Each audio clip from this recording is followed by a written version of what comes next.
Bonjour à toutes et à tous. Hello and welcome to Business Africa, your weekly review of the African economy. Coming up in today's program, Zimbabwe reintroduces the US dollar to help alleviate the economic crisis deepened by coronavirus pandemic. And soaring prices of necessary products due to panic buying. The FAO is sounding the alarm on a looming global food shortage. Plus, finding solutions. Finance ministers and economic experts from the CEMAC meet as the impact of COVID-19 crisis worsens in their economies. Amid an economic crisis and threatened by the coronavirus pandemic, Zimbabwe has reintroduced the United States dollar, which was banned in June last year, along with other foreign currencies.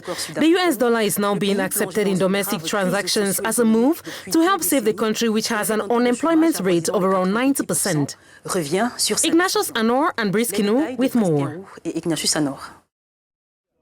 The government of Zimbabwe has reintroduced the use of foreign currency in a desperate attempt to salvage the impact of the coronavirus pandemic strike.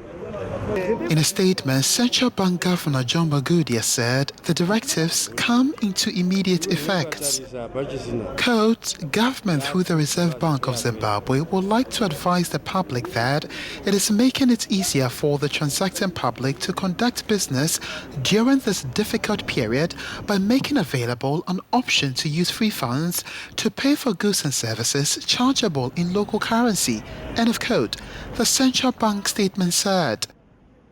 The statement added that the exchange rate for those local transactions will be fixed at 25 Zimbabwean dollar for every $1 US. This intervention has taken into account Zimbabwe's limited access to foreign finance, which is adversely affecting its balance of payments position, it added. Meanwhile, the central bank has also reduced statutory reserve ratio to 4.5% from 5% to free some funds to the banks so as to enhance their lending activities.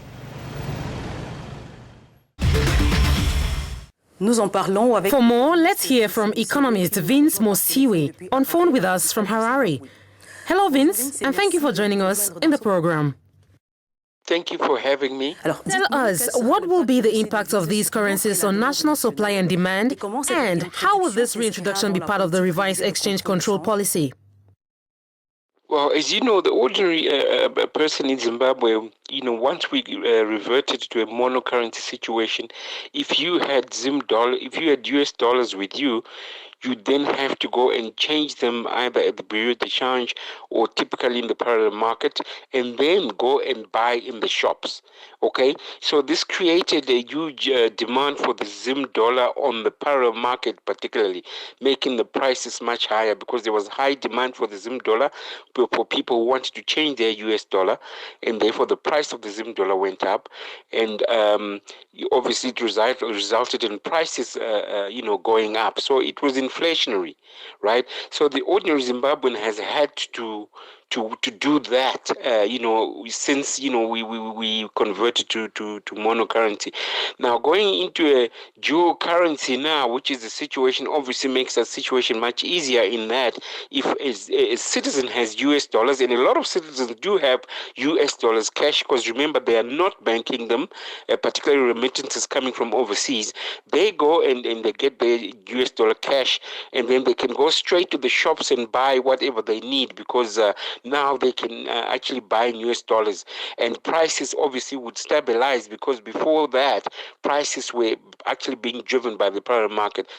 With an exchange rate established at 25 Zimbabwe dollars for $1 US, will the exchange control policy be able to achieve the expected effect? Well, as you know, there has been an interbank market which was trying to compete with the parallel market and have a decent kind of rate, so that people with money can choose to actually go through the banking system. That has now obviously been suspended. It was manage floating system, right? It has now been suspended and the fixed rate has been put in place. Obviously, this is not good. I mean, one would have thought that actually the Reserve Bank would not fix the rate, because once you fix the rate, there are always people who can beat that rate, because you know there's a high demand for US dollar, so people are prepared to pay whatever price for it. So fixing it, to me, is not a good idea.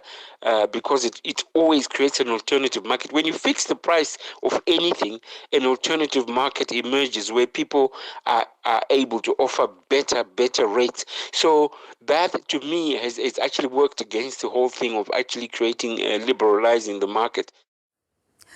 How would you analyze the return of the multi-currency system, particularly in this period, and how will it affect the ordinary citizen? Well, clearly the lockdown is going to have a negative impact on foreign exchange earnings of the country, you know, not only, you know, companies closing locally, but also for actually demand from international markets. Because remember, Zimbabwe is highly dependent on export of gold and platinum and nickel and other and iron ore and chrome, right? So any kind of a reduction in economic activity internationally will have a significant impact on our foreign exchange earnings. And we have had shortages of foreign exchange anyway. So we're going to get further reduction in the volume of foreign exchange that is coming into the country. And I think that is why the Reserve Bank has allowed people to actually use free funds. The business sector has been complaining. I mean, a lot of Zimbabweans have been actually asking for this government to re-dollarize, that is to reintroduce the US dollar, so that people can be able to transact in it.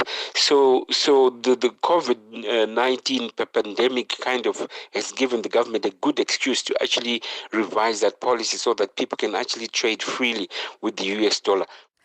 Thanks for the insights. Vince Musewe there, an economist in Harare, Zimbabwe. We take a break now, but more to come, including FAO's fears of a global food shortage. Stay with us.